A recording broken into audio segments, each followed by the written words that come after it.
I thought about this for a long time before I ever publicly mentioned it to anyone, and I realized, you see, I think that what is destroying us are two things.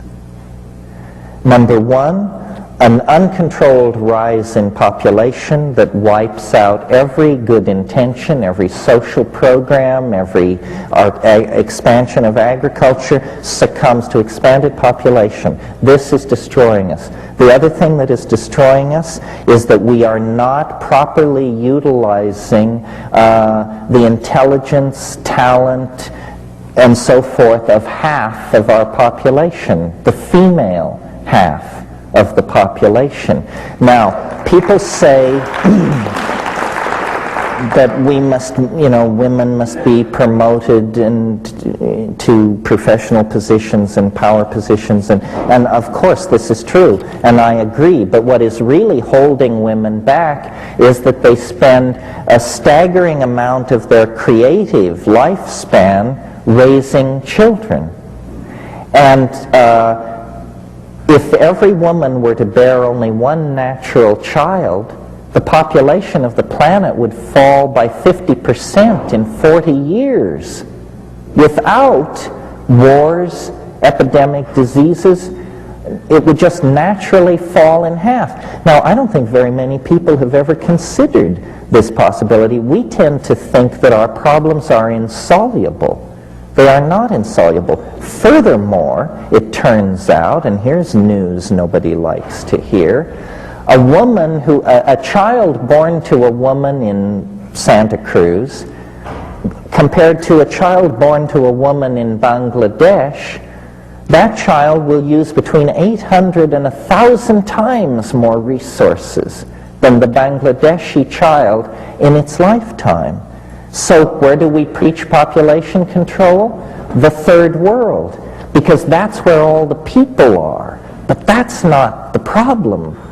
People are not the problem. Incredible consumption by some people is the problem.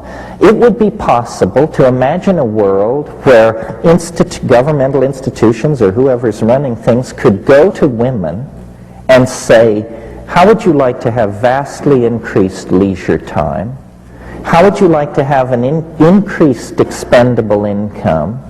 And how would you like to have genuine status as a hero in the struggle to save the planet? If women were to have only one natural child, women would very naturally come into an enormous empowerment.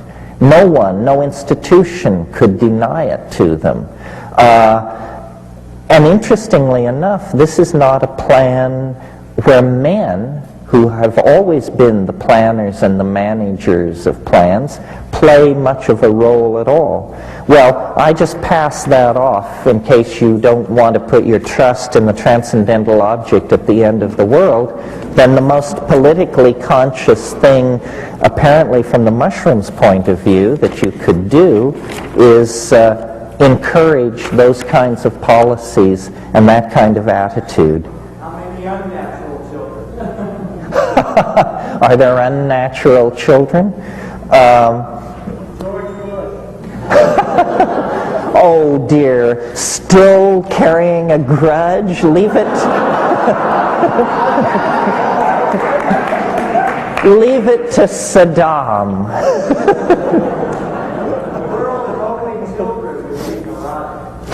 No, that is not true. That's what always put out. The fact of the matter is, in 1800, the average American woman gave birth 13 times in the course of her lifetime. The two-child family is a genuflection to the Industrial Revolution. No traditional culture on this planet ever advocated the two-child family. It's a convenience that allows factories to run and jobs to be filled, and in fact, as the father of two children, I would argue that the two-child family, what happens is the children mirror the tension between the parents in a way that happens in no other configuration of parent-child relationship. So I would actually argue that the so-called family values that these right-wingers are constantly dinging us to preserve are in fact values created to support the agenda of the Industrial Revolution, which means global capitalism. And they have nothing to do with archaic values, which are enormous families, not nuclear families, but extended families living communally. That's the traditional model, and if you're not ready to go back to that, then one woman, one child is as good as anything else, in my humble opinion. Let's see here. You mentioned earlier this evening that psychedelics played a role in human evolution. How so? Thank you for not groaning, those of you who have heard me explain this 18 times. Because it may be my only crack at getting into the history books, it seems to me clear, well, it seems to everybody who looks at the question clear, that the theory of evolution is handed a tremendous dilemma when it comes to human evolution. A planet of groundhogs, hummingbirds, and slime molds poses no problem to Darwinian evolution as modified by molecular genetics.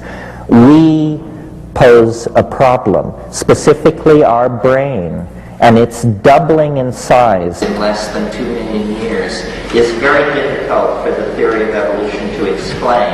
And it's a particular embarrassment because that's the organ which generated the theory of evolution. So it's like a real rip in the sail of the galleon of evolution.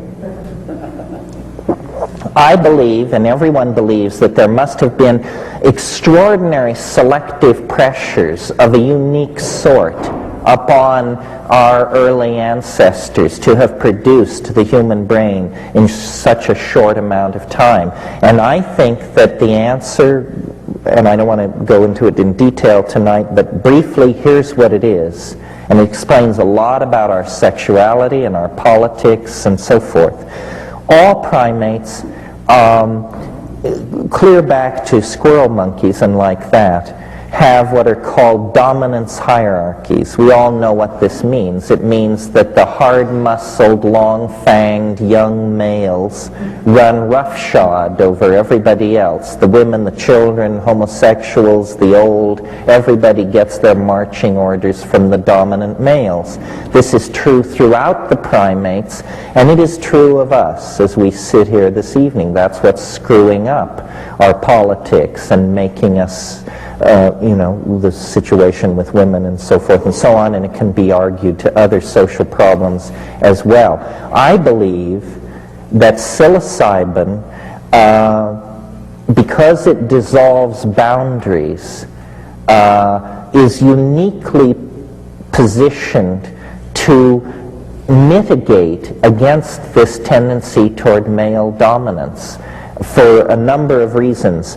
And when our remote ancestors moved out of the trees and into the grasslands, they encountered these mushrooms. And I think the great undiscussed frontier of evolutionary theory is the effect of mutagens in foods on human evolution. Most animals maintain a very narrow food menu to avoid contact with mutagens. When we were forced out of the arboreal canopy, we became omnivores. We came under nutritional pressure, and for a long time we were testing all kinds of foods, and that would have meant a very high rate of mutation through that period, and an acceleration in natural selection. And I think that psilocybin, because it improves visual acuity, would have given a leg up to predators and hunter-gathering proto-hominids. And so, in a sense, there was a period of time perhaps as short as 100,000 years, perhaps as long as 1,000,000 or more years, when male dominance in our species was suppressed chemically.